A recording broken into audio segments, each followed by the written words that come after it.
আলাইকুম ভাই, এই পুকুরে এই মাছটা কিভাবে মারা গেছে ভাই? ওয়ালাইকুম আসসালাম ভাই। এই পুকুরে মাছটা গ্যাস হচ্ছিল, গ্যাস হওয়ার কারণে ওষুধপাতি ডাক্তারের বেশি দেওয়ার কারণে ডাক্তারের গ্যাস ওষুধপাতি বেশি দেওয়ার কারণে মনে হলেন যে এই অবস্থাটা এই হয়েছে। অবস্থাটা হয়েছে। ও, আপনি কি এই পুকুর কি বহর দেন? হ্যাঁ হ্যাঁ হ্যাঁ। ও, দেখুন পুকুরে কি অবস্থা। পুকুরে গ্যাস গ্যাস হয়েছে, হাজার হাজার মাছ মরে গেছে, কতটুক ক্ষতি হয়ে গেছে আপনারা লক্ষ্য করে ফলো করে দেখুন। তার কি সর্বনাশ হয়ে গেছে দেখুন।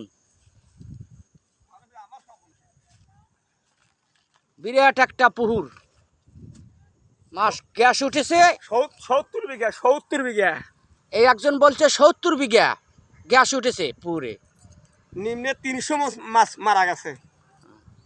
সে বলছে 300 মন মাছ মারা গেছে। দেখুন এটা খাওয়ার মতো মাছ না। কি অবস্থা।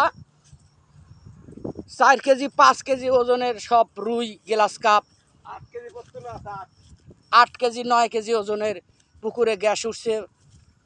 পুকুরের অনেক, পুকুরওয়ালার অনেক ক্ষতি হয়েছে। সারা পারে দেখুন মাছ আর মাছ, পথে বসে গেছে। পথে বসে গেছে ও।